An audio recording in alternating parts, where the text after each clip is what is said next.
আসবে বলে জানিয়েছে বাংলাদেশ ব্যাংক। আলমগীর হোসেন, যমুনা নিউজ, ঢাকা। মধ্যপ্রাচ্য সহ প্রবাসে বাংলাদেশি শ্রমিকরা বেশিরভাগই কাজ করে নির্মাণ শিল্পে।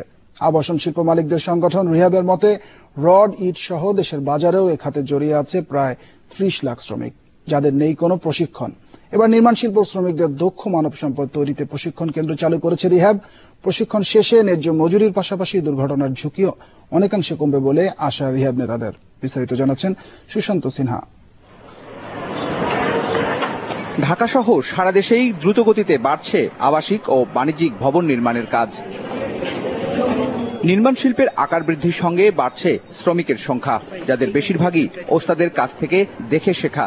প্রশিক্ষণ না থাকায় বাড়ছে না কাঙ্ক্ষিত উৎপাদন, কমানো যাচ্ছে না দুর্ঘটনা ঝুঁকি। শিকার মতন যদি জায়গা পাইতাম তাহলে আরো শিখতাম ভালো করে, তাহলে কাজটা আরো ভালো সফল হতো।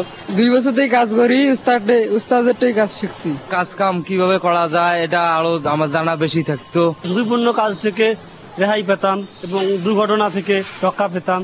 নির্মাণ শিল্পে বিশ্ব শ্রমবাজারে বাংলাদেশি শ্রমিকের সংখ্যাও কম নয়, কিন্তু প্রশিক্ষণ না থাকায় পিছিয়ে পড়ছে তারা। দক্ষ শ্রমশক্তি তৈরিতে যাত্রা শুরু করেছে রিহাব ট্রেনিং সেন্টারের।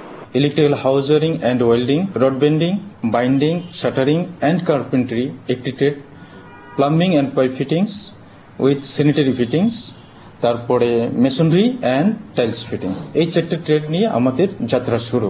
আমরা যে সার্টিফিকেট দেবো এই আভ্যন্তরীণ এখানেও কাজে লাগবে এবং বিদেশেও কাজে লাগবে। সামগ্রিকভাবে আমাদের জাতীয় অর্থনীতিতে একটা বিরাট ভূমিকা রাখবে। এই জন্য আমাদের দেশে প্রায় 35 লক্ষ শ্রমিক সরাসরি এই ক্ষেত্রে জড়িত এবং এই শ্রমিকরা যখন এই ধরনের ট্রেনিং ইনস্টিটিউট থেকে কাজ করে বেরিয়ে আসবে, তারা কিন্তু তার ন্যায্য বা প্রাপ্য মূল্যটা পায়। ছোট্ট এই কেন্দ্রকে ঘিরে রিহাবের ভবিষ্যৎ পরিকল্পনাও বেশ লম্বা। ভোকেশনাল ডিগ্রি হলে এখন আমরা 3 মাসের কোর্স চালু করেছি। এটা অদূর ভবিষ্যতেই 6 মাস এবং 2 বছরের কোর্স হবে। দরখাস্ত করা হয়ে গেছে রিহাব টেকনিক্যাল ইউনিভার্সিটি থেকে। আমরা আশা করি যে বিএসসি ইঞ্জিনিয়ারিং পর্যন্ত ডিগ্রি আমরা দেব। স্থায়ী প্রশিক্ষণ কেন্দ্রের জন্য উত্তরায় 15 কাঠা জমি দিয়েছে সরকার। বাংলাদেশে কর্মক্ষম কয়েক কোটি মানুষ, কিন্তু দক্ষ শ্রমিকের যথেষ্ট অভাব রয়েছে। আর এই দক্ষতা বৃদ্ধির একমাত্র উপায় হলো প্রশিক্ষণ দেওয়া। নির্মাণ শ্রমিকরা প্রশিক্ষিত হলে একদিকে যেমন দেশের সম্পদ বাড়বে, তেমনি এই শ্রমিকদের প্রবাসে যারা যাচ্ছেন তারাও আয় রোজগার করতে পারবেন দ্বিগুণেরও বেশি। সুশান্ত সিনহা, যমুনা নিউজ, ঢাকা।